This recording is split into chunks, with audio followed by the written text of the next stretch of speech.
প্রতিশোধের রাজনীতির অবস্থান থেকে অনেকে বলেছেন আপনারা মাফ করে দিচ্ছেন কেন, তাহলে যারা পারপিট্রেটর তারা তো তাদের পাওনাটা পেল না।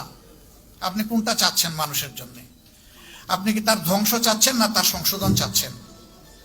যদি ধ্বংস চান তাকে নিয়ে যান যেখানে ইচ্ছা, আপনি টেনে নিয়ে যান। আর তার যদি আপনি সংশোধন চান এবং একটা সংশোধিত হাত হিসাবে তিনিও সমাজে কোনো অবদান রাখুন সেটা যদি চান, তাহলে তাকে সংশোধনের জন্য জায়গাটা তৈরি করে দিতে হবে। ওই জায়গায় হিংসার কোনো জায়গা নেই, এখানে উদারতার প্রশ্ন।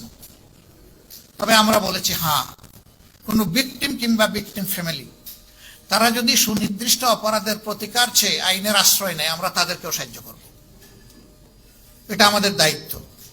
কিন্তু দল হিসাবে আমাদের উপরে যা করা হয়েছে, এই জুলুম শব্দ বলতে আমার কষ্ট লাগে, যা করা হয়েছে আমরা আল্লাহর রাস্তায় তা ক্ষমা করে দিলাম। দল হিসাবে আমরা কোনো প্রতিশোধ নেব না। তবে এটা আশা করব যারাই রাজনীতি করবেন তাদের জন্য আল্লাহ একটা রাজকীয় মন দেন, তারা যেন জটিল এবং সংকীর্ণ মনা না হন, তারা যেন এক ছোকা না হন, তারা যেন তুষামোদকারীদের পাল্লায় পড়ে জনগণকে ভুলে না যান, তারা যেন জনগণের খাদেম হন, তারা যেন জনগণের মালিক না হন। এই মানসিকতা নিয়ে যেন রাজনীতিতে সবাই আগায় আসে। আদর্শ ডেমোক্রেসির বিউটি হচ্ছে যার যার আদর্শ মেলে ধরবে, জনগণ এখান থেকে চুজ এন্ড পিক করবে, পছন্দ করবে, গ্রহণ করবে। কারো উপর কোনো কিছু চাপিয়ে দেওয়া যাবে না।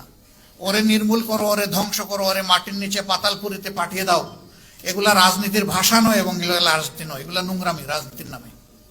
এগুলা বন্ধ হওয়া উচিত। তবে যদি সুনির্দিষ্ট বড় কোনো অভিযোগের কারণে কোনো দল, সংস্থা, সংগঠনের কোনো কিছু পাওনা হয়, সেটাও সে পাবে, কিন্তু সেটা আইন হাতে তুলে নয়, এটা আইনি প্রক্রিয়ার মাধ্যমে হতে হবে। আবার আইন সেটা মতলবী আইন হলে চলবে না, এটা অবশ্যই ট্রান্সপারেন্ট এবং ফেয়ার স্ট্যান্ডার্ডের উপর এটা হতে হবে। তাহলে জাস্টিস সেখানে এস্টাবলিশ হবে, ন্যায় বিচার যেখানে থাকে সমাজ সেখানে গর্বিত সমাজ হয়।